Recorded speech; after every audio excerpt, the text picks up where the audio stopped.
Welcome to my YouTube channel students.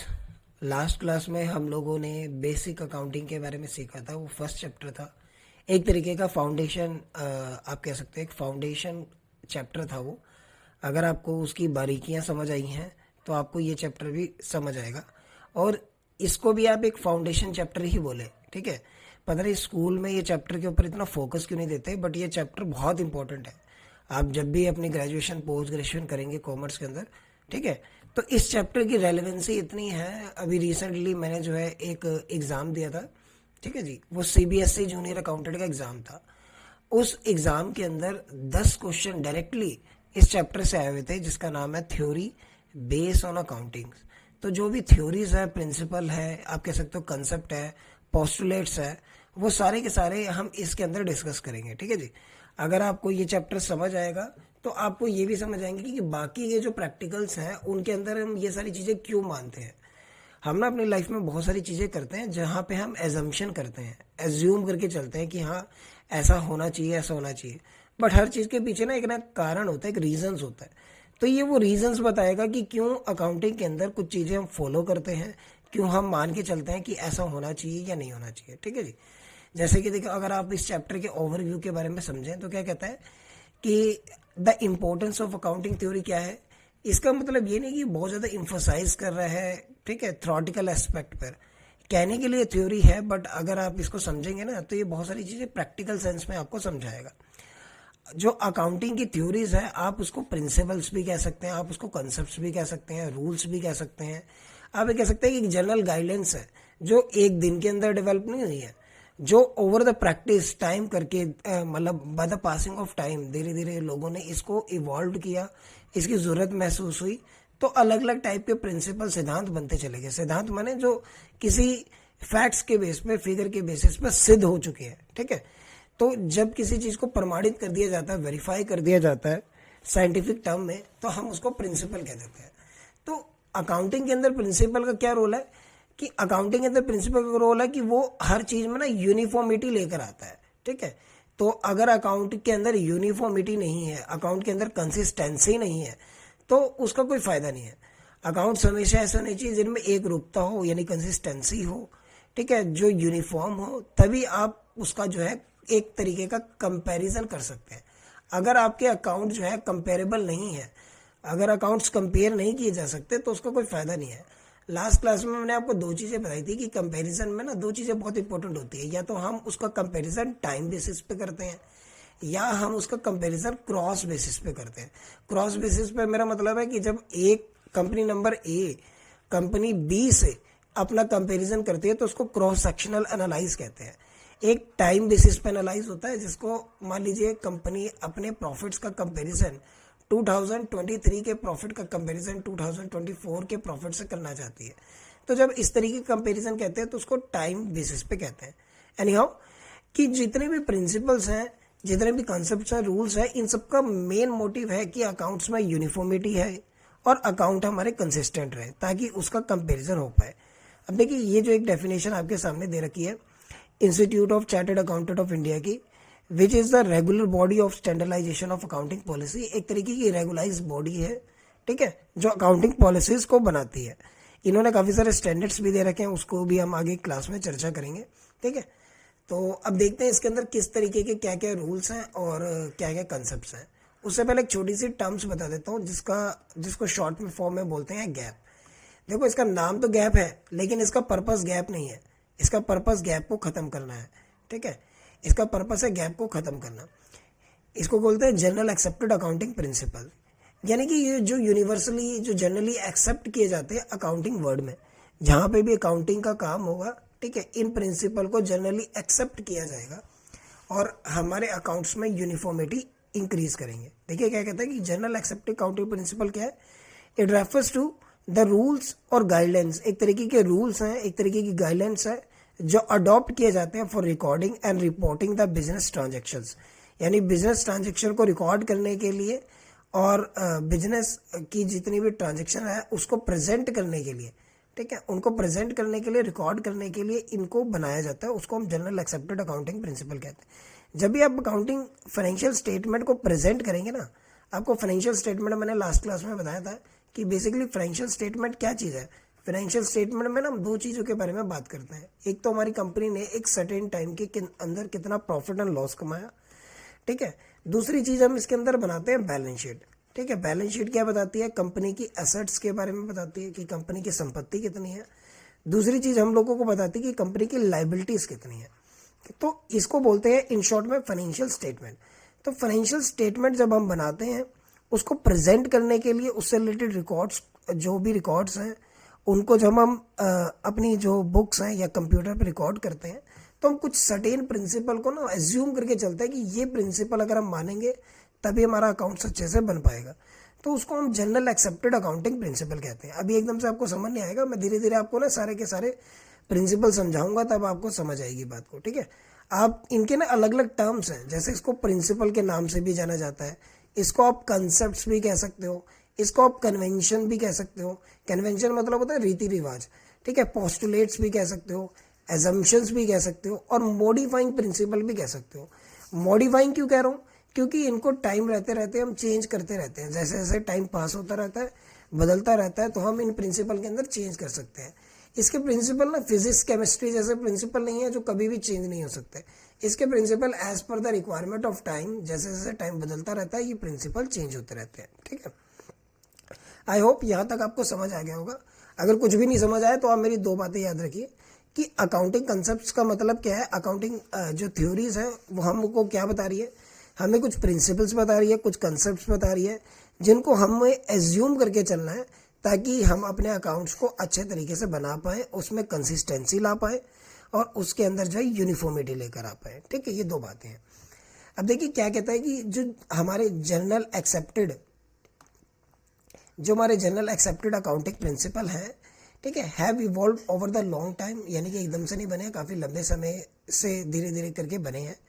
On the basis of past experience, जो लोग भी अपने अकाउंट्स बनाते रहे उनके पास्ट एक्सपीरियंस के बेसिस पे, उनके यूजेस के बेस पे, जो भी वो रीति रिवाज कस्टम फॉलो करते रहे उनके बेसिस पर, आप ये कह सकते हो कुछ लोग इंडिविजुअल लोगों ने, कुछ प्रोफेशनल बॉडीज़ ने, कुछ रेगुलेटरीज ने, जो गवर्नमेंट एजेंसीज हैं, उन सब लोगों ने मिलकर जो है ये प्रिंसिपल बनाए हैं जिसको हम गैप के नाम से जानते हैं, यानी कि जनरल एक्सेप्टेड अकाउंटिंग प्रिंसिपल।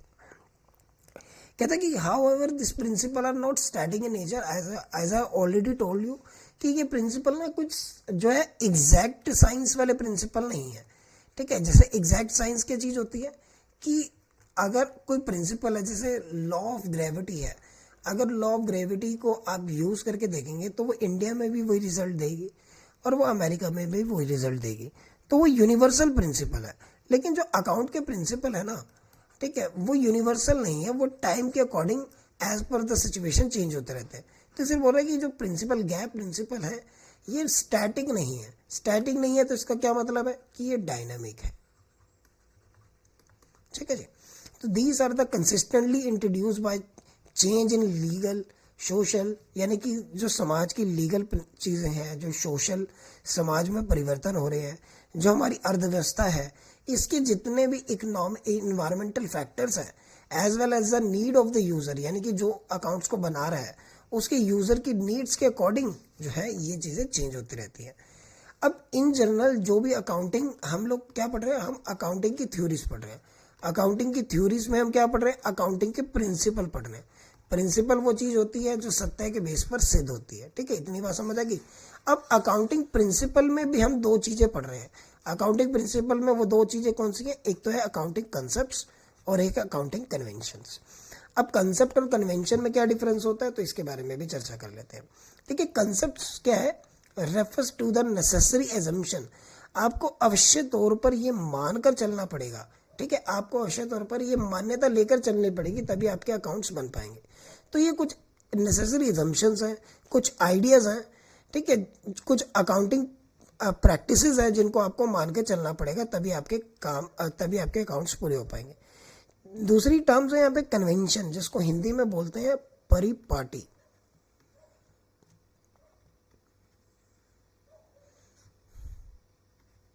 ठीक है, परिपाटियां अगर आप इसको बहुवचन में लिखें तो कन्वेंशन क्या, कैनॉट्स कस्टम्स, आप इसको कस्टम कह सकते हो, रीति रिवाज कह सकते हो, कुछ ट्रेडिशन कह सकते हो, जो हमें गाइड करता है कि जब हम अकाउंटिंग स्टेटमेंट बनाए, अकाउंटिंग स्टेटमेंट को प्रिपेयर करें, तो उसको के बारे में हमें एक गाइडेंस प्रोवाइड करता है। उसको हम परिपाटी यानी कि कस्टम कहते हैं। ठीक है जी। अब देखो, कंसेप्ट और कन्वेंशन को समझाने के लिए मैं ना कुछ आपको अपने जो है पुराने एग्जाम्पल समझाना चाहता हूँ। ठीक है। जैसे आप लोगों ने जो है सुना होगा कि कंसेप्ट, जो एक वर्ड है ना कंसेप्ट, ठीक है, इसको आप एक नाम और से जा सकते हो, एजम्पशंस, यानी कि मान्यताएं। मान्यताएं यानी कि जिनको मान लेते हैं, जिनके बारे में हम रीजंस नहीं पूछते। ठीक है, रीजन नहीं पूछते क्योंकि वो हमारे इंसेस्टर फॉलो करते थे, इसलिए हम लोग उसको फॉलो कर रहे हैं, उसको हम एजम्पशंस कहते हैं। हालांकि जो भी चीज़ लाइफ में करी जा रही है, जो भी एक्टिविटी की जा रही है, उसके पीछे कोई ना कारण होता है, कोई ना कोई रीजंस होते हैं। बट ये है कि कभी कभी वो रीज़न जानना हमारे लिए इतना इंपॉर्टेंट नहीं होता, लेकिन वो एक्टिविटी को परफॉर्म करना हमारे लिए इंपॉर्टेंट होता है। तो वो हमारी एक तरीके की एजम्पशंस है, यानी वो परिस्थितियां हैं, अगर वो परिस्थितियों को मान के चलोगे तो चीज़ें जो है स्मूथ रहेंगी, बढ़िया रहेंगी, अदरवाइज वो चीज़ें खराब हो जाएंगी। तो कई बार इन चीज़ों को एक्सप्लेन नहीं किया जाता, बस आपको डायरेक्शन दी जाती है कि आप इन चीज़ों को परफॉर्म करें। तो जैसे आपके स्लाइड्स में ना कुछ मैंने आपको एग्जाम्पल नोट किए हैं। ठीक है, जैसे कि यहाँ पे आपको एक तस्वीर नज़र आ रही है कि अंधेरे का टाइम है और ये व्यक्ति जो है झाड़ू मार रहा है। ठीक है, नॉर्थ इंडिया में तो ये बड़ी चीज़ फेमस है कि रात को जो है ना झाड़ू नहीं मारते। ठीक है, एक तरीके का कंसेप्ट है, एक एजम्पशंस है। हालांकि ये जो क्वेश्चन था ये मैंने अपनी मम्मी से पूछा, उन्होंने तो इसका जवाब दिया नहीं, लेकिन जो मेरी दादी थी ना, उन्होंने इसको बड़े लॉजिकली एक्सप्लेन किया कि रात को झाड़ू मारने का कारण क्या होता था उनके समय में। अब तो सभी जगह इलेक्ट्रिसिटीज़ है, ये सब संसाधन है ना। तो किसी समय में छोटे छोटे गाँव में, कस्बों में सभी लोगों के पास जो है इलेक्ट्रिसिटी की फैसिलिटीज़ नहीं थी। अभी भी इंडिया के अंदर बहुत सारे ऐसे गाँव हैं जहाँ पे इलेक्ट्रिसिटी नहीं है। ठीक है, इंटरनेट तो दूर की बात है।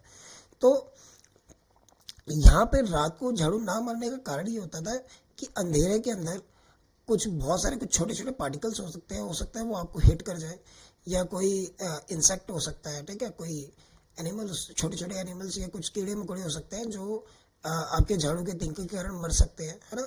तो अंधेरे में झाड़ू ना मारने का ये कारण होता था। खैर एनीहाउ, अभी तो इलेक्ट्रिसिटी है, पर ये एक एग्जम्पशन थी। अब इसको लॉजिकली एक्सप्लेन करना बड़ा मुश्किल था, लेकिन इसको बस बोला गया कि आप इसको फॉलो करें। अदरवाइज कोई आप एक धमकी दे सकते हो कि भैया ऐसा नहीं करोगे तो ये सब हो जाएगा ना। तो ये एजम्पशन को लोग मानने लग गए। अब जैसे आपने सुना है कि भाई जो घर की एंट्रेंस है ना, वहाँ पे झाड़ू नहीं रखते। अब इसमें कोई मान्यता वाली बात नहीं है। आप इन जनरल लॉजिकली सोचे कि जब आपके घर में कोई गेस्ट एंटर होगा तो उसको आते समय जो प्रेजेंटेशन है, यानी कि बाहर का जो लुक है, वो सबसे बढ़िया दिखना चाहिए।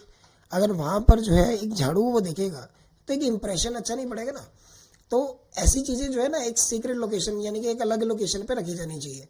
अगर आप एंट्रेंस पे रखोगे तो आपके घर का जो आउटर लुक है वो अच्छा नहीं लगेगा। इंटीरियर के साथ साथ एक्सटीरियर भी इंपॉर्टेंट होना चाहिए, तो एक्सटीरियर आपका अच्छा नहीं लगेगा। तो ऐसे जब बोल देते हैं ना कि हाँ ये चीज़ नहीं करनी चाहिए और उसका कारण ना बताएं, तो वो एक मिस्टीरियस सा क्वेश्चन बन जाता है कि हाँ लोग उसको मानने लग जाते हैं। इसी तरीके से आपने बहुत सारी और एग्जाम्पशन पढ़ी होगी, मैंने यहाँ पे स्लाइड लगाई है, आप इसके बारे में गैस करना। ठीक है, अदरवाइज मैं आपको बाद में कमेंट सेक्शन में बताऊंगा।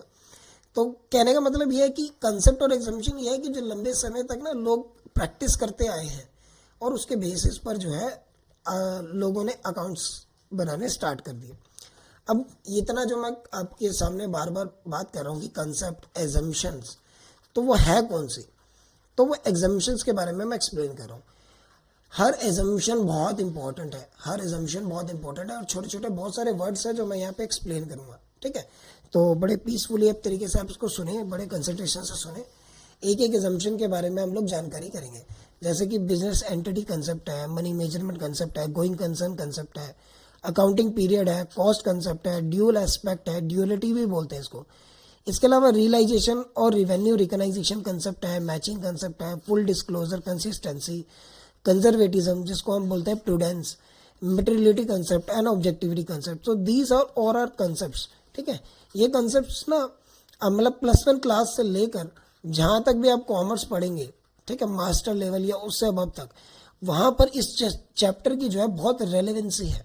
ठीक है, ये चैप्टर कभी भी आपका पीछा नहीं छोड़ेगा।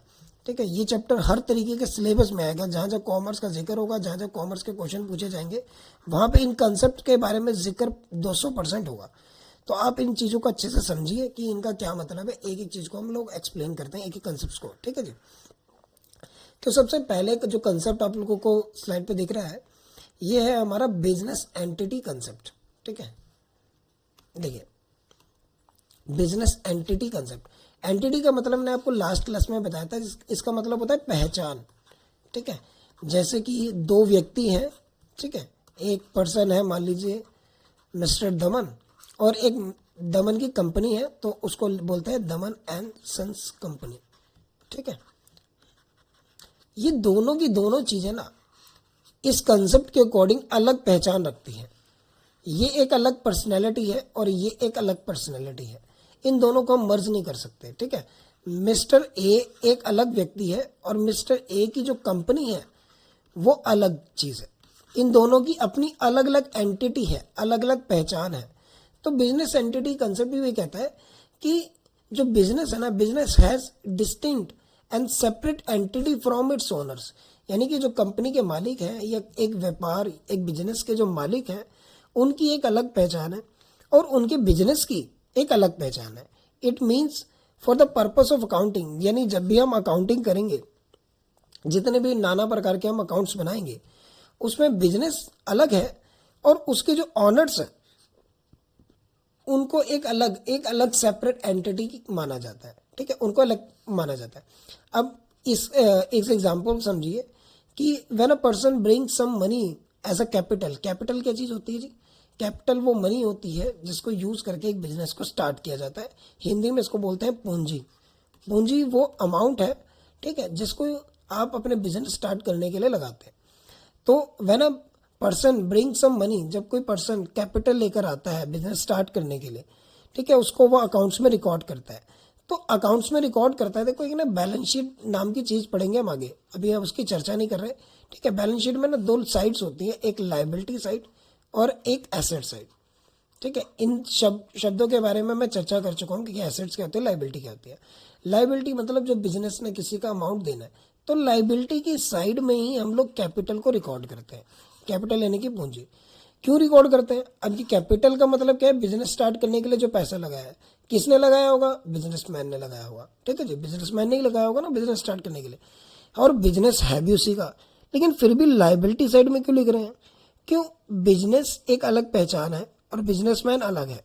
यानी बिजनेस को ये जो पैसा बिजनेसमैन ने उसके लगाया है, इसको वो इसके ऊपर वो कुछ अर्न करके देगा, कुछ कमा कर देगा, और इस पैसों को भी वो वापस करेगा जब बिजनेस बंद हो जाएगा, ठीक है। तो इसलिए जो कैपिटल बिजनेसमैन लगा रहा है उसको हम एज अ लाइबिलिटी रिकॉर्ड करते हैं, ठीक है। किसके लिए लाइबिलिटी है? ऑनर्स के लिए, बिजनेस के ऑनर के लिए लाइबिलिटी है। हेयर वन सेपरेट एंटिटी, एक तो ऑनर एक अलग एंटिटी हो गया कि एज्यूम कर लीजिए उसने जो है बिजनेस को वो फंड्स उधार दिए, तो जो बिजनेस है वो एक अलग पहचान है, उसकी एक अलग एंटिटी है, ठीक है। इसी एग्जाम्पल के तौर पर जब बिजनेसमैन बिजनेस से कुछ प्राइवेट पर्पसेस के लिए पैसा निकालता है, जिसको हम ड्राइंग कहते हैं, ड्राइंग की भी चर्चा की थी हमने लास्ट क्लास में। ड्राइंग यानी कि आहरण, ठीक है। बिजनेस से जब प्राइवेट पर्पस के लिए कुछ पैसा निकाला जाता है उसको हम ड्राइंग कहते हैं। तो अब देखो पैसा लगाया तो बिजनेसमैन नहीं था, तो अगर आपने किसी निजी खर्चे के लिए उसने पैसा बिजनेस में से निकाल लिया तो इसमें क्या ही हर्ज है। लेकिन इस बिजनेस एंटिटी कंसेप्ट क्या कहता है कि बिजनेस अलग है और बिजनेसमैन अलग है। अगर दोनों एंटिटी अलग है तो आप यूँ समझ लीजिए, अगर आप प्राइवेट पर्पसेस के लिए अपना ही पैसा बिजनेस से निकाल रहे हैं तो आप बिजनेस से वो पैसा उधार ले रहे हैं, जिसके बदले में आप उसको इंटरेस्ट पे करेंगे, जिसको हम इंटरेस्ट ऑन ड्राइंग कहते हैं, ठीक है। ज़्यादा लोड नहीं डालना दिमाग पर, ये बहुत सारी चीज़ें ना बार बार डिस्कस होंगी। बस अभी के लिए आप इतनी बात ध्यान में रखिए कि बिजनेस और बिजनेसमैन दो अलग अलग बातें हैं, दोनों की अलग अलग पहचान है। जैसे एक व्यक्ति का अलग आधार कार्ड होता है, एक अलग पहचान होती है, एक अलग वोटर आईडी होती है, ऐसी बिजनेस की भी एक अलग एंटिटी होती है। उसका आधार कार्ड पैन कार्ड ना भी हो, ठीक है, लेकिन उसका जो है एक रजिस्ट्रेशन नंबर है और उसकी एक अलग कॉमन सील है, ठीक है जी, तो उसकी एक अलग पहचान है। अगले कंसेप्ट के बारे में बात करते हैं, मनी मेजरमेंट कंसेप्ट, ठीक है। मनी मेजरमेंट कंसेप्ट देखिए क्या कहता है। जो मनी मेजरमेंट कंसेप्ट है वही कहता है कि whatever you are recording in your account it should be in terms of money. ठीक है, if anything is not recording in terms of money you can record in accounts. ठीक है, अगर कुछ भी रिकॉर्ड करना है अकाउंट्स में वो मनी में मेजरेबल होना चाहिए। अगर वो मनी की फॉर्म में मेजरेबल नहीं है तो आप उसको लिखेंगे नहीं, लिखेंगे तो मनी की फॉर्म में ही लिखेंगे। तो कंसेप्ट कहता है कि money measurement state that only those transactions, केवल उन ट्रांजेक्शन्स को लिखिए। ठीक है, और हैपनिंग्स को लिखिए ऑर्गेनाइजेशन के अकाउंट्स में, जगह जो इन टर्म्स ऑफ मनी हो। जैसे कि आपने सेल करा गुड्स तो कितने का किया, कुछ अमाउंट होगा ना उसका। आपने कुछ पेमेंट करी किसी खर्चे की तो कुछ अमाउंट में ही होगी, कुछ सर्टेन अमाउंट होगी। आपको कुछ इनकम मिली तो आप उसको इनकम लिखोगे ना कि भाई हाँ फलाने दिन पर मुझे जो है 40,000 रुपये मिले, तो आप इन टर्म्स ऑफ मनी ही आप उसको बताओगे। तो जो भी चीज़ लिखनी है इन टर्म्स ऑफ मनी लिखनी है। तो आप पूछेंगे कि सर मनी की फॉर्म में लिखेंगे तो कैसे लिखेंगे, तो आप क्वांटिटी की फॉर्म में नहीं लिखेंगे, मैं ये कहना चाहता हूँ। ठीक है, आप ये नहीं लिखेंगे कि मैंने एक पर्टिकुलर तारीख पर 5 टेबल खरीदे। अब वो ये नहीं लिखेंगे कि 5 टेबल खरीदे, आप ये लिखेंगे कि वो 5 टेबल कितने रुपए के खरीदे। तो उसका वैल्यू आप लोगों ने रिकॉर्ड करना है। ठीक है, यानी कि उस कितने रुपये में लिखा है, कितने डॉलर में लिखा है, वो लिखना है आपने। ये नहीं लिखना है कि वो इसकी क्वांटिटी नहीं लिखनी है। यार ऑल सच ट्रांजेक्शन और happening which can not express monetary term, जिन चीज़ों को मॉनेटरी टर्म में एक्सप्रेस नहीं कर सकते, जिन चीज़ों को मॉनेटरी टर्म में एक्सप्रेस नहीं कर सकते। फॉर एग्जाम्पल आपने कोई बहुत अच्छा मैनेजर अपॉइंट करा। ठीक है, आपके पास ह्यूमन रिसोर्सेज है और वो बहुत ज़्यादा कैपेबल है, बहुत ज़्यादा टैलेंटेड है, बहुत ज़्यादा क्रिएटिव है। ठीक है, आपकी रिसर्च टीम बहुत ज़्यादा एफिशिएंट है। इन सारी चीज़ों से बिजनेस को फ़ायदा तो होता है, पर कितना फ़ायदा होता है नहीं बता सकते, क्योंकि ये सारी की सारी चीज़ें क्वालिटी फॉर्म में। तो किसी की ऑनेस्टी, ठीक है, किसी की ब्यूटी, इसको इन टर्म्स ऑफ मनी में नहीं बता सकते आप कि कोई व्यक्ति कितना ब्यूटीफुल है। क्या आप इसको इन टर्म्स ऑफ रुपी बता सकते हो क्या, कि जैसे मान लीजिए रमेश है एक पर्सन, ठीक है, और एक पर्सन है ज्योति, तो आप इन दोनों व्यक्तियों को क्या इन मनी की फॉर्म में बता सकते हो कि जो ज्योति है वो 500 रुपये ज़्यादा ब्यूटीफुल है रमेश के कंपेयर में? नहीं बता सकते ना। तो जो चीज़ in terms of money compare नहीं की जा सकती उसको रिकॉर्ड नहीं करेंगे हम अकाउंट्स में। ठीक है, तो जो भी चीज़ें लिखनी है पहली बात तो मनी की फॉर्म में लिखनी है। ठीक है, और लिखनी भी वही है जो मनी की फॉर्म में एक्सप्रेस हो सकती है। पहली बात तो वो मनी की फॉर्म में एक्सप्रेस होती हो, दूसरी बात उसको क्वांटिटी में नहीं लिखना, उसको मनी की फॉर्म में लिखना है। तीसरे कंसेप्ट के बारे में बात करते हैं जी। देखिए आपने ना बहुत बार सुना होगा, छोटे छोटे आसपास के लोग जो छोटी मोटी रेडी खोलते हैं, दुकान चलाते हैं, वो जब रात को बिजनेस को, अपनी दुकान को ताला लगा कर आते हैं तो वो कभी नहीं कहता कि मैं दुकान बंद करके आया हूँ। वो लोग हमेशा बोलते हैं कि मैं ना दुकान को बढ़ा कर आया हूँ। ठीक है, आई होप आपने लोगों ने ये शब्द सुना होगा। ठीक है, वो एक नेगेटिव सेंटेंस यूज ही नहीं करते कि मैं दुकान को बंद करके आया हूँ, बोलते हैं मैं दुकान को बढ़ा कर आया हूँ। हालांकि इसका जो भावनात्मक अर्थ है यही है कि मैंने दुकान को बंद कर दिया है ना, मतलब लिटरल मीनिंग तो यह है कि मैंने दुकान को बंद कर दिया, लेकिन इसके पीछे का इमोशन यह है कि मैं बंद करके आया, तो मतलब क्या ताला लगा क्या, मतलब मैंने बंद कर दिया, बिजनेस बिल्कुल बेच दिया। ये सेंस में वो नहीं कहना चाहता, इसलिए बोलता है मैं दुकान को बढ़ा कर आया हूँ, यानी कि कल मैं जाऊंगा, आज जितना मैंने प्रॉफिट कमाया उससे ज़्यादा कमाऊंगा। ठीक है, अब ये बात मैं क्यों बता रहा हूँ आपको कि जो अगला तीसरा कंसेप्ट है हमारे पास वो है गोइंग कंसर्न कंसेप्ट। कंसर्न से मेरा मतलब है यहाँ पे बिजनेस से। ठीक है, कंसर्न से मतलब है बिजनेस, व्यापार से। ठीक है, व्यापार। गोइंग कंसर्न का मतलब क्या हुआ कि जो मेरा बिजनेस है ना, मैं जितनी भी ट्रांजेक्शन कर रहा हूँ वो मैं ये एज्यूम करके चल रहा हूँ कि मेरा बिजनेस कभी भी बंद नहीं होने वाला, वो इनफाइनाइट टाइम के लिए, लंबे समय तक वो चलता रहेगा। ठीक है, कहता कि the concept of going concern assume that business firm would continue to carry out it operation indefinitely. Indefinitely मतलब लॉन्ग टाइम तक वो चलता रहेगा।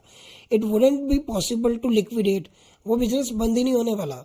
फोर्सीन यानी जितना भी मैं देख पा रहा हूँ उस फ्यूचर में, जितना भी फ्यूचर में प्रेडिक्ट कर पा रहा हूँ, उस नियर फ्यूचर में वो बिजनेस के बंद होने की कोई पॉसिबिलिटी नहीं है, वो बिजनेस बंद नहीं होगा। तो जितनी भी ट्रांजेक्शन्स हम अपने अकाउंट्स में रिकॉर्ड कर रहे हैं वो हम ये एज्यूम करके चल रहे हैं कि हमारा बिजनेस लंबे समय तक चलता रहेगा, हमारा बिजनेस कभी भी बंद होने वाला है नहीं। अब इसका ना एक बहुत बढ़िया एग्जाम्पल है डेप्रिसिएशन। ठीक है, डेप्रिसिएशन को हिंदी में बोलते हैं हम लोग घिसावट। ठीक है। या एक शब्द और होता है हार्ट्स। डेप्रिसिएशन का मतलब क्या होता है कि आपने ना कोई एक फिक्स एसेट खरीदी, ठीक है। इसलिए मैंने लास्ट क्लास में कुछ आपको बेसिक वर्ड्स बताया था कि फिक्स एसेट क्या होती है, करंट एसेट क्या होती है, ठीक है। फिक्स एसेट वो एसेट होती है जो आप बेचने के पर्पज से नहीं खरीदते। जैसे मान लीजिए आपने कोई फर्नीचर खरीदा, ठीक है। आपने फर्नीचर खरीदा 5 लाख रुपए का। वो बिजनेस में आपने एक तरीके के बिजनेस को स्मूथली चलाने के लिए खरीदा है, क्योंकि वो बिजनेस में यूज हो रहा है, ठीक है। अब वो 5 लाख रुपए का फर्नीचर खरीदा। अब उसकी जो सारी की सारी कॉस्ट है ना, वो एक बार में नहीं दिखाते। हम मान के चलते हैं कि धीरे धीरे उसकी वैल्यू कम होती चली जाएगी, कम होती चली जाएगी, यानी उसकी वैल्यू में घिसावट आती चली जाएगी। हो सकता है due to changes of trends, या घिसावट के उसके टूटने के कारण, फूटने के कारण, है ना, या टेक्नोलॉजी के चेंज होने के कारण जो है उसके मूल्य में कमी आएगी, उसकी वैल्यू में कमी आएगी। इस चीज़ को हम डेप्रिसिएशन कहते हैं। डेप्रिसिएशन यानी धीरे धीरे धीरे धीरे किसी की वैल्यू खत्म होना। आज जो मैंने 5 लाख रुपए का फर्नीचर खरीदा है, अगर मैं 10 साल बाद उसको बेचने जाऊंगा, 10 साल बाद अगर मैं उसको बेचूंगा, तो क्या वो 5 लाख का बिकेगा? बिल्कुल भी नहीं बिकेगा। क्यों नहीं बिकेगा? क्योंकि उसकी वैल्यू में क्या हुआ, उसकी वैल्यू डेप्रिशिएट होगी। जैसे अप्रिशिएट होता है ना, यानी किसी की वैल्यू को बढ़ जाना, उसी तरीके से डेप्रिशिएट का मतलब होता है इसकी वैल्यू में घिसावट आना, यानी इसकी वैल्यू में कमी आ जाना। तो डेप्रिसिएशन इज समथिंग लाइक कि when value of your fix asset is going to decreasing by passing of time.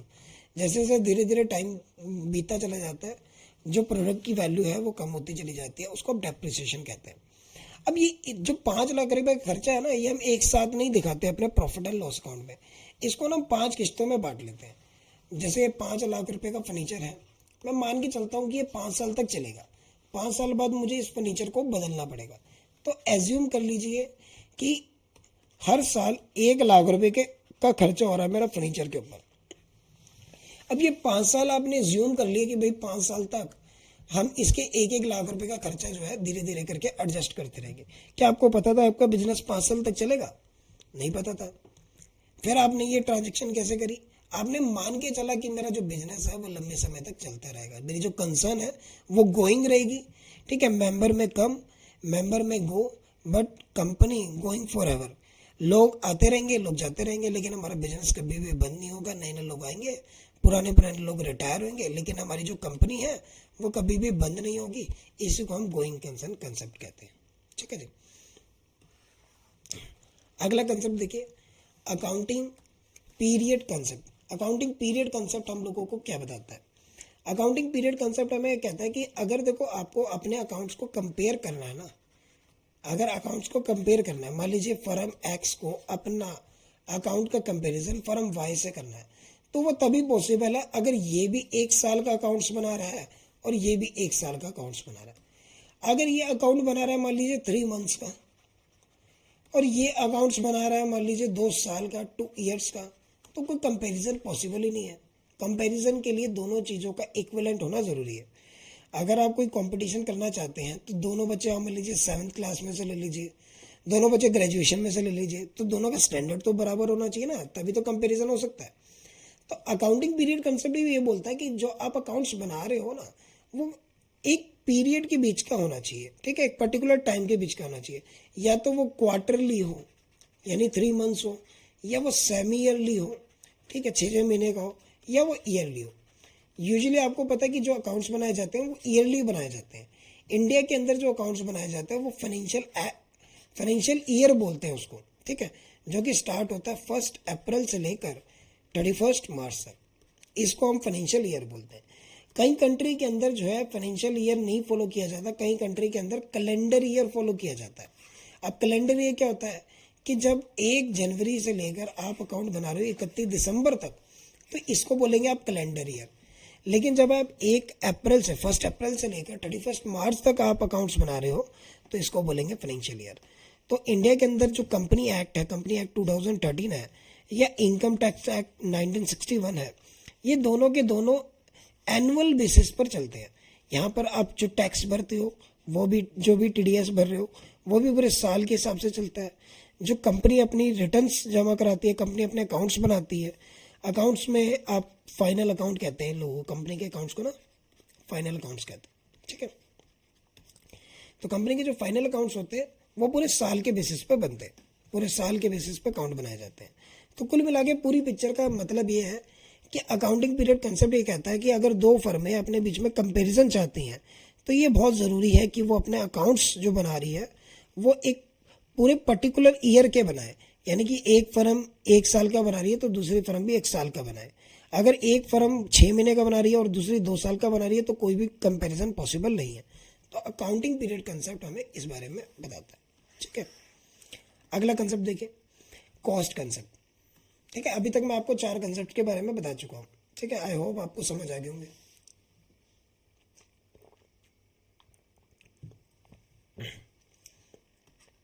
Next concept देखिए, इसको बोलते हैं कॉस्ट कंसेप्ट, या एक इसका नाम हो रहा है हिस्टोरिकल कॉस्ट कंसेप्ट।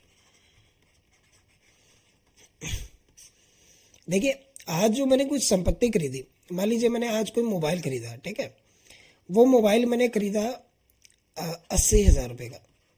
आज उसकी मार्केट वैल्यू है 80,000 रुपये की। ठीक है, मैंने कोई मोबाइल खरीदा, उसकी वैल्यू है 80,000 रुपीज़ की।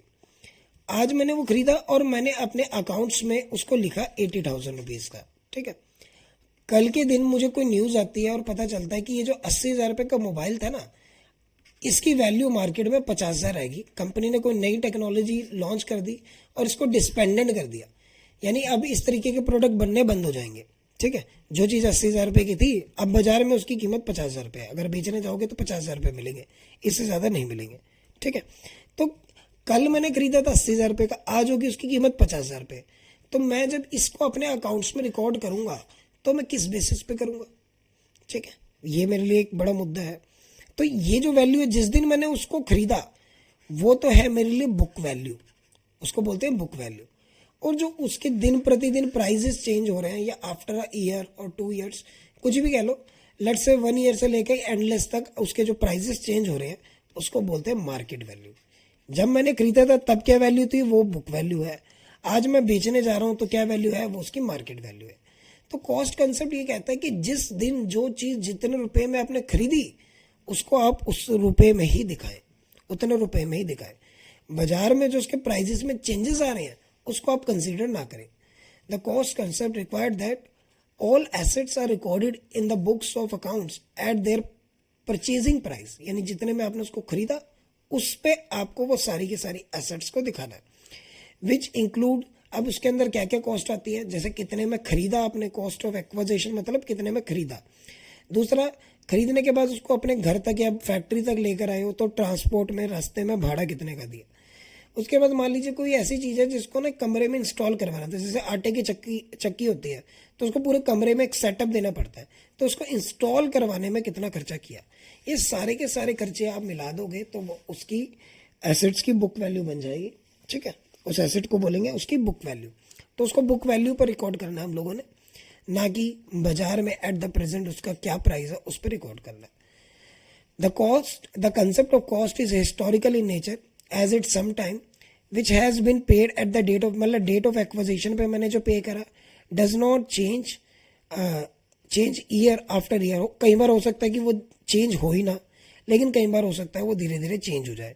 ठीक है, तो कुल मिला के पूरी स्लाइड का ये मतलब है, कॉस्ट कंसेप्ट ये कहता है कि जिस दिन जो चीज़ आपने खरीदी उसको उस वैल्यू पर दिखाएं।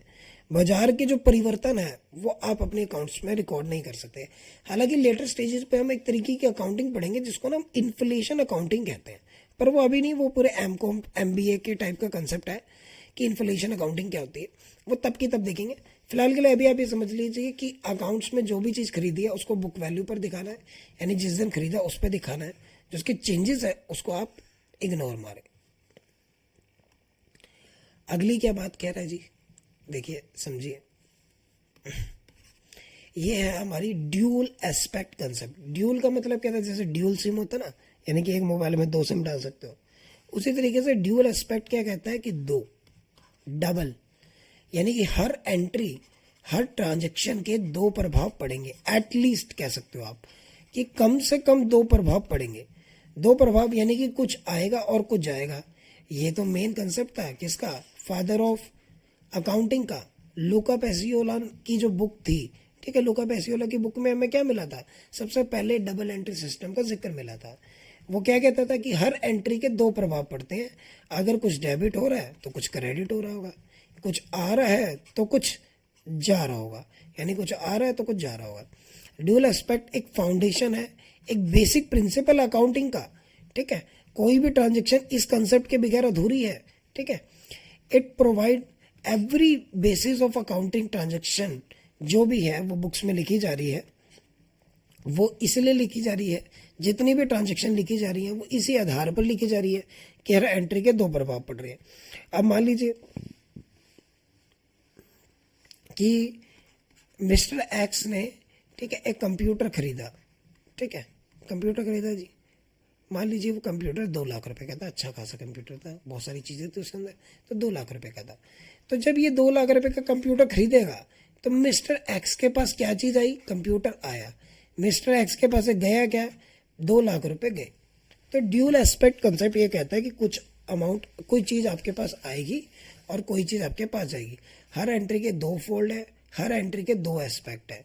आप कह सकते हो in other word at least 2 accounts, कम से कम 2 अकाउंट इन्वॉल्व होते हैं हर ट्रांजेक्शन के अंदर। कोई भी ट्रांजेक्शन ऐसी नहीं है जो ड्यूअलिटी प्रिंसिपल से अछूत हो, यानी कि इससे रिलेटेड ना करती हो। एक फार्मूला है, अगर अभी के लिए आप इसको याद कर सकते हैं तो वेल एंड गुड है।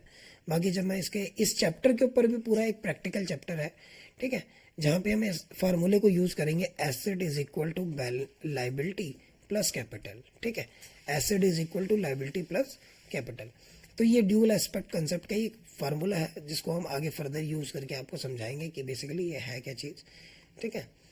चलिए अगला कंसेप्ट है हमारे पास revenue recognisation. Revenue recognisation concept हमें क्या समझाता है? रेवेन्यू रिकग्नाइजेशन कंसेप्ट कहता है कि देखिए जब आप प्रोडक्ट को बेच रहे हैं ना तो वो बहुत सारे स्टेजेस से होकर गुजर रहा है, बहुत सारे स्टेजेस से होकर गुजर रहा है। अब वो कौन कौन से स्टेजेस है?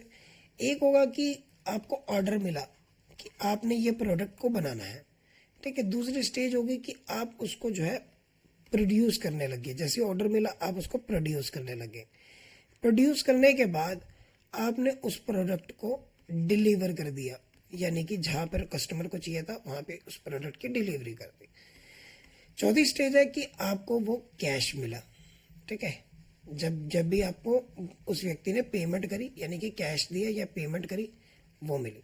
तो बहुत सारी मल्टीपल स्टेजेस हो सकती है एक ट्रांजेक्शन के लिए। तो इन चारों स्टेजेस में कब हम मानेंगे कि ये सामान एक्चुअल में हमने सेल कर दिया? कब मानेंगे? कब हम इसको रियलाइज कर देंगे? रियलाइज का मतलब क्या होता है? वसूल। कब मानेंगे कि ये पैसा रियलाइज्ड हो गया? ये रेवेन्यू जो है, रेवेन्यू का मतलब जो सेल से पैसा मिल रहा है, ठीक है, ये जो सेल से पैसा मिल रहा है, कब इसको रिकॉग्नाइज करोगे? कब पहचानोगे? कब इसको मानोगे कि ये रियलाइज्ड हो गया, ये मिल गया?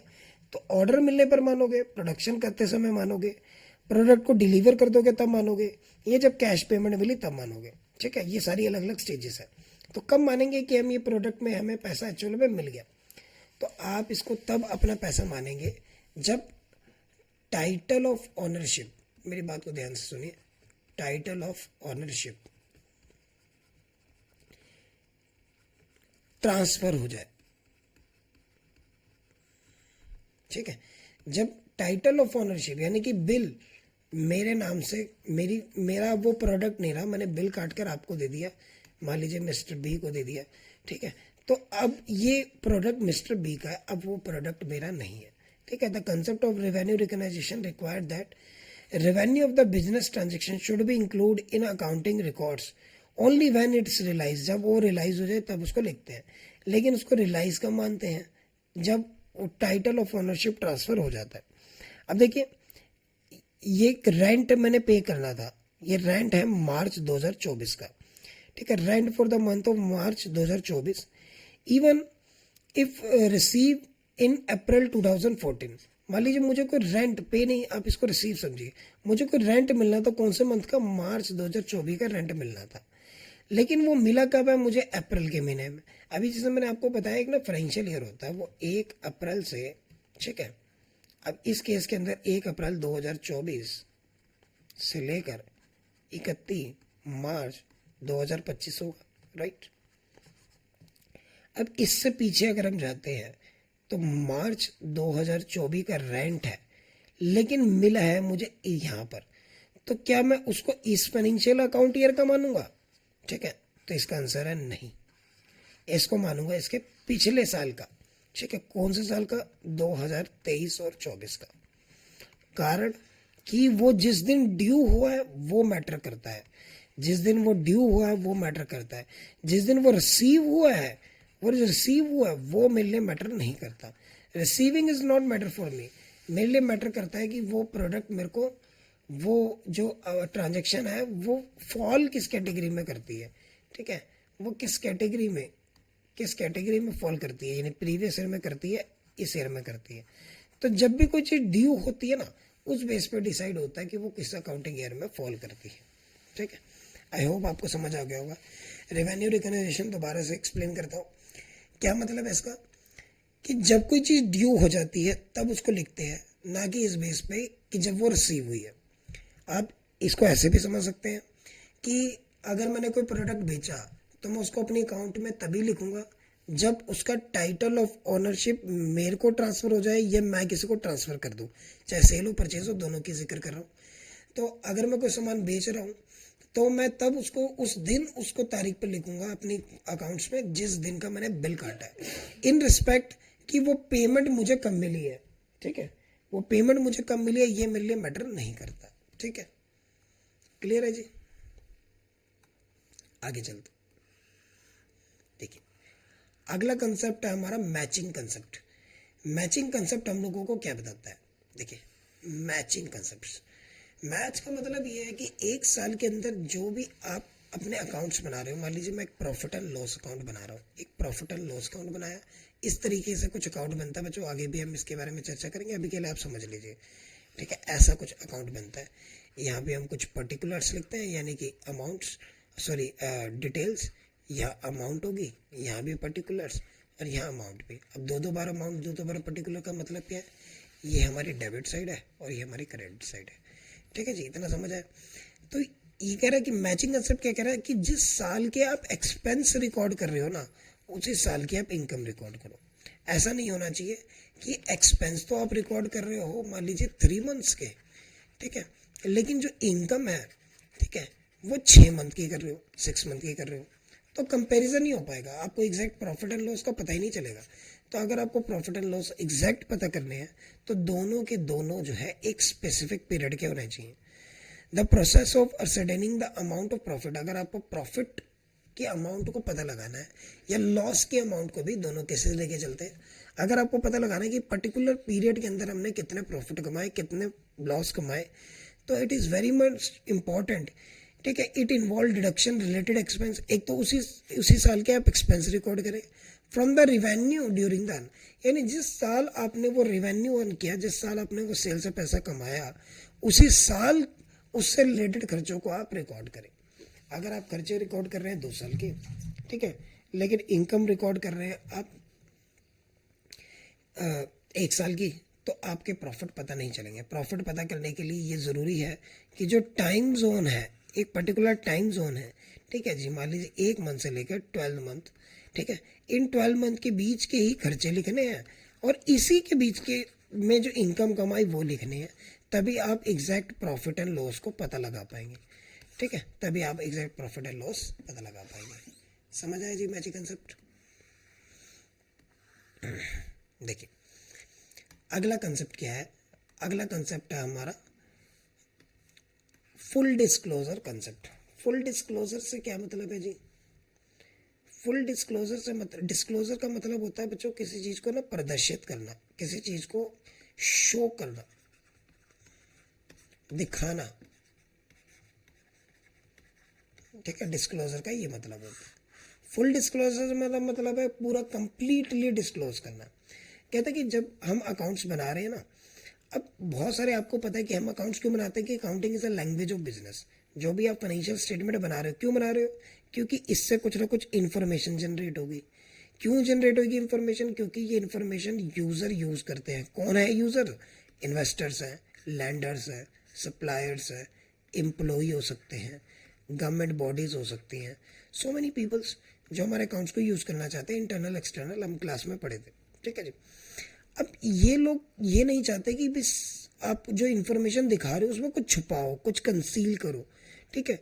तो आपको सभी के सभी छोटी से छोटी बारीकी बिजनेस की दिखानी है जो एक व्यक्ति के डिसीजन को प्रभावित कर सकती है। कोई भी चीज़ जो छोटी से छोटी, बड़ी से बड़ी, सब कुछ आपको अपनी बुक्स में दिखाना है। कुछ भी आपने छोड़ना नहीं है, कुछ भी चीज़ आपने इग्नोर नहीं करनी। फुल डिस्क्लोजर का मतलब complete policy, rules, regulation, everything which is matter for the stakeholders, ये यूज़र ऑफ अकाउंट्स, उनको आप सब कुछ दिखाएं, ठीक है। It become all the important therefore the financial statement makes full, fair and adequate disclosure of all information which are relevant for taking financial decision. Financial decision लेने के लिए सभी की सभी इंफॉर्मेशन को आपको दिखाना है, कुछ भी छोड़ना नहीं है। The principle of full disclosure required that all materials और द रेलिवेंट फैक्ट्स, सभी तरीके का मटीरियल, सभी तरीके की रेलिवेंट फैक्ट्स, ठीक है, जो फाइनेंशियल परफॉर्मेंस को प्रभावित करती हैं, इम्पैक्ट करती हैं, उसको फुली दिखाएं, कंप्लीटली दिखाएं, उसमें आपने कुछ भी छुपाना नहीं। अब एग्जांपल के तौर पे मैं आपको समझाता हूँ कंटीजेंट लायबिलिटी। देखिए, कंटीजेंट लायबिलिटी का मतलब हिंदी में बोलते हैं अस्कर्मक दायित्व। अस्कर्मक मतलब जो पता ना हो कि ये मेरी लायबिलिटी हो सकती है या नहीं हो सकती, ठीक है। जैसे कि कोई कोर्ट केस है, ठीक है, कंपनी के ऊपर ना किसी ने कोई कोर्ट केस किया, अब उसकी तारीख है, तारीख पे तारीख आई जा रही है, पता नहीं भाई वो जीतेंगे केस की नहीं, ठीक है। तो अब अगर हम वो केस हार जाते हैं, मान के चल लीजिए अगर वो केस हार जाते हैं तो हमें 50,000 रुपये देने पड़ेंगे। अगर हारते नहीं है तो वो 50,000 रुपये हमें मिलेंगे, यहाँ तो मिलेंगे, यहाँ हमारी तरफ से जाएंगे, देने पड़ेंगे, ठीक है। तो वो मिल भी सकते हैं और हमारी तरफ से जा भी सकते हैं। तो ये जो जा भी सकते हैं ये है मेरी कंटीजेंट लायबिलिटी, ठीक है। तो अगर कोई ऐसी इन्फॉर्मेशन भी है तो उसको भी आप बुक्स ऑफ अकाउंट्स में दिखाएं, उसको भी आप इग्नोर ना करें, ये भी डिसीजन प्रभावित करता है। बुक्स ऑफ अकाउंट में ना दिखाकर आप इसको फुट नोट में दिखा दो भैया, ठीक है, लेकिन इसको बताओ कि हमारी कोई ऐसी लायबिलिटी भैया हो सकती है, अभी नहीं है लेकिन फ्यूचर में हो सकती है, ठीक है। अगला कंसेप्ट समझिए। अगला कंसेप्ट है हमारी कंसिस्टेंसी कंसेप्ट। कंसिस्टेंसी मतलब होता है एक रूपता। बच्चों, लाइफ में कभी भी किसी भी चीज़ में एक्सेल होने के लिए, अगर आपको एक्सेल होना है ना किसी भी चीज़ में, तो ये बहुत ज़रूरी है कि आप उसमें कंसिस्टेंट रहें। जितने भी स्पोर्ट्समैन्स होते हैं, एक्टर्स होते हैं, या जो अपनी अपनी करियर में, अपनी लाइफ में एक्सेल होते हैं, तो उन लोगों में ये एक विशेष एक कैपेबिलिटी है कि वो किसी चीज़ को लेकर कंसिस्टेंट है, ठीक है। इसी तरीके से जब हम अकाउंट्स बना रहे हैं, जो भी रूल्स रेगुलेशन, जो भी मेथड हम लोग फॉलो कर रहे हैं, उसमें हम लोग कंसिस्टेंट रहें। अपने मेथड को बार बार चेंज ना करें, अपनी अकाउंटिंग पॉलिसी को बार बार चेंज ना करें। Whatever the practice we are following, we should continue with them, ठीक है। We should not change it on the daily basis, और यू कैन फ्रिक्वेंटली आपने उनको चेंजेस नहीं करना। तो अगर आप अपने मेथड को चेंज करेंगे तो आपके अकाउंट क्या नहीं हो पाएंगे, उनका कंपैरिजन नहीं हो पाएगा, और कंपैरिजन नहीं हो पाएगा तो फिर अकाउंट्स बनाने का कोई फ़ायदा नहीं है। स्टार्ट भी क्लास इसी टॉपिक से हुई थी कि कंपैरिजन इज़ वेरी इंपॉर्टेंट। तभी तो पता चलेगा ना कि भाई हम कितने पानी में हैं, तो पानी में कितने हैं, इससे यही तभी पता कर सकते हो अगर आप अपने मेथड्स को चेंज ना करो, ठीक है। मेथड से मेरा मतलब है अकाउंट्स के बहुत सारी चीज़ें ऐसी है जहाँ पे अलग अलग तरीके के मेथड दे रखे हैं। जैसे कि अगर आपको इंटर फॉर्म कंपैरिजन करना है या इंट्रा पीरियड करना है, इंट्रा पीरियड का मेरा मतलब है वही 2023 को 2024 से कंपेयर करना है। इंटर फर्म का मतलब है एक्स फर्म को वाई फर्म से कंपेयर करना है। अगर ऐसा कंपेयर करना है तो इट इज़ नेसेसरी कि आप क्या रहें, कंसिस्टेंट रहें। अगर कंसिस्टेंट नहीं है तो अकाउंट्स बनाने का फ़ायदा नहीं है, कंपेरिजन नहीं हो पाएगा। अगर अकाउंट में यूनिफॉर्मिटी चाहिए, अकाउंट में कंसिस्टेंसी चाहिए, तो आप अपने मेथड को भी चेंज ना करें। जैसे मान लीजिए इन्वेंट्री को मैनेज करने के बहुत सारे तरीके होते हैं। इन्वेंट्री को मैनेज करने के कौन कौन से तरीके हो सकते हैं, जैसे कि लीफो है, फीफो है। लीफो फीफो क्या होता है, last in first out, first in first out. एक हीफो भी होता है, higher in first out. Last in first out का मतलब है कि जो सामान गोडाउन में अभी रिसेंटली आया उसको पहले बेचो। कारण क्योंकि जो रिसेंटली आया उसकी एमआरपी ज़्यादा होगी, तो वो प्रोडक्ट पहले बेचना चाहिए। फीफो का मतलब है first in first out. First in first out से क्या मतलब है कि जो सामान सबसे पहले आया था उसको पहले बेचो, अदरवाइज वो बड़ा ख़राब हो जाएगा, ठीक है। पुराना प्रोडक्ट खरीदेंगे नहीं, नए नए फैशन की चीज़ें लोग खरीदेंगे, तो इसलिए हम जो है बम्पर सेल टाइप लगा देते हैं। ठीक है। तो ये दोनों स्टॉक मैनेज करने के तरीके हैं, ठीक है, दोनों स्टॉक मैनेजमेंट के तरीके हैं। अगर आप इसको फॉलो कर रहे हो तो इस पे मत जाओ, इसको फॉलो कर रहे हो तो इस पे मत जाओ, बार बार चेंज मत करो। ऐसे डेप्रिसिएशन के बहुत सारे मेथड होते हैं, डेप्रिसिएशन के चैप्टर में समझाऊंगा। जैसे रिटर्न डाउनवर्ड वैल्यू मेथड है, फिक्स इंस्टॉलमेंट मेथड है, डिप्लेशन मेथड है, मशीन हर मेथड है, एनओटी मेथड है, सिंकिंग फंड मेथड है। तो बहुत सारे डेप्रिसिएशन के मेथड है। तो उन मेथड को जो भी आप फॉलो कर रहे हो, मेजरली तो दो ही होते हैं, फिक्स इंस्टॉलमेंट और रिटर्न डाउनवर्ड। तो इन दोनों में से जो भी आप फॉलो कर रहे हो उसके साथ आप कंसिस्टेंट रहें, उसको आप बार बार बदलेना। अगर आप बदलेंगे तो कंपैरिजन पॉसिबल नहीं हो पाएगा, यानी कंसिस्टेंसी नहीं रहेगी। कंसिस्टेंसी के लिए ज़रूरी है कि अकाउंट्स हमारे दोनों एक जैसे रहें, बदले ना बार बार, ठीक है जी। आगे हमारे पास कंसेप्ट है, बहुत ही मज़ेदार कंसेप्ट है, आप समझे, आपको मजा आएगा सुन के। इस कंसेप्ट का नाम है कंजर्वेटिज्म कंसेप्ट, इसको ना प्रूडेंस भी कहते हैं। ये कंसेप्ट ये कहता है कि फ्यूचर में होने वाले लॉसेस को अभी से लॉसेस मान लो, लेकिन फ्यूचर में होने वाले प्रॉफिट्स को अभी से प्रॉफिट मत मानो। इसे प्लेइंग सेफ कहते हैं। प्लेइंग सेफ में क्या है कि बार्किंग डॉग सेल्डम, सॉरी गलत ईडियम बोल दी मैंने। मेरे कहने का मतलब है कि दूध का जला भी छाछ फूक फूक के पीता। अगर आपको पता है कि एक बार आपका किसी चीज़ से नुकसान हो गया तो आते समय में नेक्स्ट टाइम में आप जो है ज़्यादा ध्यान से वो काम करेंगे, सोच समझ के काम करेंगे। बार्किंग डॉग सेल्डम बाइट सही है इस सेंस में कि कंजर्वेटिव कंसेप्ट ये कहता है कि फ्यूचर में होने वाले लॉसेस को आप अभी से लॉसेस माने, ठीक है, लेकिन फ्यूचर में होने वाले प्रॉफिट्स को आप अभी से प्रॉफिट मत माने। द कंसेप्ट ऑफ कंजर्वेटिज्म, ठीक है, देखो क्या कहता है, the concept of conservatism required that the profit should not to be recorded. इसको तब तक प्रॉफिट्स को तब तक रिकॉर्डेड ना करें जब तक कि वो आपको रियलाइज ना हो जाए, वसूल ना हो जाए। But all the losses even those which may have a remote possibility, जिन लॉसेस की होने की पॉसिबिलिटी भी बहुत कम भी है ना, अब मान के चले कि वो हो ही जाएंगे, अगर हो भी जाएंगे तो भी अभी से प्रिपेयर रहे, उनको लिए रिजर्व्स बना के रखें। जो आपको लगता है कि नुकसान हो सकता है उसके लिए अभी से रिजर्व्स, ठीक है, और प्रोविजंस। रिजर्व प्रोविजन में हालांकि बहुत अंतर होता है, पर फिर भी अभी के लिए मान के चल लीजिए जो प्रोविजंस हैं, जो कुछ पैसा है पहले ही बचा के रखें, कुछ रिजर्व बना के रखें, ठीक है। जैसे कि हमें पता है 1 साल बाद मुझे इतना टैक्स भरना पड़ेगा, तो इतना अमाउंट आप पहले से ही बचा के रखें। मुझे पता है कि मुझे लोगों से 1 लाख रुपये लेना है, लेकिन कुछ लोग तो इसमें से पैसा देंगे नहीं, 10,000 तो मुझे मिलेगा ही नहीं, यानी ये तो पैसे मेरे डूब जाने वाले हैं। अगर कुछ ऐसा है तो इसके लिए पहले से ही प्रोविज़न बना के रखें ताकि कोई दिक्कत फ्यूचर में ना आए। प्रोविज़न ऑफ बैड डेट्स, ठीक है, इसको बोलते हैं कंजर्वेटिज्म। बहुत इंपॉर्टेंट चीज़ थी। और इसका दूसरा नाम आप अवश्य याद रखिए, प्रूडेंस। पेपर में कई बार प्रूडेंस नाम से आता है। प्रूडेंस कंसेप्ट क्या होता है या कंजर्वेटिव कंसेप्ट क्या होता है।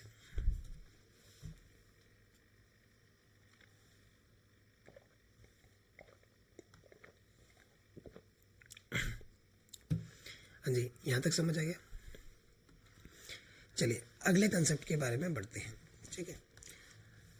अगला कंसेप्ट है हमारा materiality concept. Materiality concept, materiality का मतलब क्या होता है जी, जो चीज़ इम्पॉर्टेंट हो, जो चीज़ इम्पॉर्टेंट हो, इम्पॉर्टेंट है यानी कि मटेरियल है, ज़रूरी है। तो मेटेरियलिटी कंसेप्ट इम्पॉर्टेंसी के बारे में बात करता है, ठीक है जी। अब जैसे मैंने फुल डिस्क्लोजर कंसेप्ट बताया था ना कि भाई छोटी से छोटी चीज़, हर चीज़ जो भी फैक्ट्स एंड फिगर इंपॉर्टेंट हो सकते हैं इन्वेस्टर के लिए, वो सब चीज़ दिखाएं, कुछ भी छुपाना नहीं है, कुछ भी कंसील नहीं करना, सब कुछ कंप्लीटली फुल्ली डिस्क्लोज करना है। तो ये उससे थोड़ी सी विपरीत है ये बात, उसके विपरीत चलती है। मेटेरियलिटी कहती है कि केवल वही चीज़ें दिखाओ जो इंपॉर्टेंट है। हर छोटी छोटी चीज़ दिखाएंगे तो आपका अकाउंट में क्या होगा, ओवर बर्डन हो जाएगा। अब मान लीजिए हर दिन जो है, मान लीजिए 50 एम्प्लॉई हैं, तो 50 एम्प्लॉय चाय पी रहे हैं, बिस्किट खा रहे हैं, ठीक है, कोई मीटिंग हुई, आप लोगों को डिनर पे ले गए, तो ये भाई छोटे छोटे खर्चे के आप अपनी किताब में रिकॉर्ड करेंगे, रेदर देन कि इनको छोटा छोटा अलग अलग लिखने से बढ़िया इनको एक कलेक्टिव नाम दे दो। जैसे कुछ मैंने नाम दे दिया मिसलेनियस, यानी छोटे छोटे जितने भी खर्चे हैं उसको मिसलेनियस नाम दे दिया मैंने, ठीक है। तो इस नाम से आप इसको लिख दें, ठीक है, क्योंकि इससे क्या होगा कि एक व्यक्ति का टाइम वेस्ट होगा, वो छोटे छोटे चीज़ों में उलझ जाएगा। Effort should not be wasted, हमारा इतने एफर्ट्स वेस्ट नहीं होने चाहिए इन छोटी छोटी चीज़ों को रिकॉर्ड करने में, इन डेटा को प्रेजेंट करने में, जो कि हमारे लिए मटेरियल नहीं है, इमटेरियल है, ठीक है। तो materiality facts depend upon the nature की कौन सी चीज़ हमारे लिए ज़्यादा जरूरी है, कितनी अमाउंट उसके अंदर इन्वॉल्व है। एनी फैक्ट, कोई भी चीज़ would be consider as material, उसको आप ज़रूरी माने, उसको आप मटेरियल माने if it is reasonable believe, अगर उस पर मतलब इतना आपको बिलीव हो जाए कि हाँ भाई ये चीज़ किसी व्यक्ति के डिसीजन को प्रभावित कर सकती है, फाइनेंशियल स्टेटमेंट के यूज़र को प्रभावित कर सकते हैं, तो आप उसको किताब में दिखाएं, अदरवाइज आप उसको इग्नोर कर सकते हैं। ये है मेटेरियलिटी कंसेप्ट। और आई गेस ये लास्ट कंसेप्ट है हमारा। कंसेप्ट का नाम है ऑब्जेक्टिविटी कंसेप्ट। ऑब्जेक्टिविटी कंसेप्ट ये कहता है कि जो भी व्यक्ति अकाउंट्स बना रहा है ना, वो बायसेस ना करे, ठीक है, बायसेस ना करे। जब भी अकाउंट्स बनाए तो ये ना देखे कि उसका उसमें कोई निजी फ़ायदा तो नहीं है। वो अकाउंट्स को हमेशा ऐसे बनाए कि जो सभी के लिए हो, सोसाइटी के पर्पज से बनाए, सभी को ध्यान में रख के बनाए। उसमें वो अपनी पर्सनल जजमेंट ना लेकर आए, ठीक है, कोई पर्सनल जजमेंट ना लेकर आए, कोई पर्सनल बेनिफिट ना लेकर आए। तो ये चीज़ें वो ना लेकर आए तो बेहतर है, ठीक है। द कंसेप्ट ऑफ ऑब्जेक्टिविटी, निष्पक्षता जिसको हिंदी में कहते हैं, required that the accounting transaction should be recorded in objective manners and free from bias of accountant। Accountant की बायसनेस से और अदर लोगों की बायसनेस से ये अलग होनी चाहिए, ठीक है। और कैसे मानेंगे कि ऑब्जेक्टिव है कि नहीं है? तो हर चीज़ जो मैं लिख रहा हूँ भाई उसका वेरिफिकेशन दिखा रहा हूँ ना, मैं आपको वेरिफिकेशन डॉक्यूमेंट दिखा रहा हूँ। इसको हम बोलते हैं वाउचर्स, ठीक है। लास्ट क्लास में हमने डिस्कस किया था, हिंदी में बोलते हैं इसको प्रमाणक। वाउचर मतलब क्या हो सकता है? कोई बिल हो सकता है, ठीक है, कोई इनवॉइस हो सकता है, ठीक है, इनवॉइस, कोई बिल, कोई मेमो हो सकती है। ये सारी चीज़ें वो हैं जो ये प्रमाणित करती है कि हाँ ये ट्रांजेक्शन एक्चुअल में एग्जिस्ट है, ये सच में हुई थी, ठीक है। तो निष्पक्ष होना इसका ये मतलब होता है, ठीक है। आई होप यहाँ तक समझ आ गया होगा आपको। तो सारे कंसेप्ट के बारे में हम लोगों ने चर्चा कर दी है, ठीक है। लगभग चैप्टर जो है हमारा 60% तक कंप्लीट हो गया है। बाकी जो टॉपिक्स हैं वो अगली 20-25 मिनट की क्लास लेंगे, अगले सेशन में डिस्कस करेंगे। तो आप इन सारे कंसेप्ट को अच्छे से समझिए। ऑब्जेक्टिविटी कंसेप्ट क्या होता है, मेटेरियलिटी क्या होता है, कंजर्वेटिव क्या होता है। मेरा विश्वास करो बच्चों कि ये जितने भी मैंने आपको कंसेप्ट बताए हैं, जब तक आप कॉमर्स पढ़ेंगे तब तक आपका ये कंसेप्ट पीछा नहीं छोड़ेंगे। ये कंसेप्ट अलग अलग एग्जाम्पल की फॉर्म में आपसे पूछे जाएंगे, इनका मीनिंग पूछा जाएगा। क्योंकि जितने भी अकाउंटिंग की आप चैप्टर पढ़ेंगे कहीं ना कहीं इनका ना इनडायरेक्टली यूज़ है, डायरेक्टली तो कोई यूज़ नहीं है, हालांकि ये थ्योरी है, लेकिन कहीं ना कहीं इन सब थ्योरीज का, इन सब कॉन्सेप्ट का बहुत यूज़ है। अगर आप इसको अभी समझ लेंगे तो आपके लिए बहुत बेहतर है, ठीक है।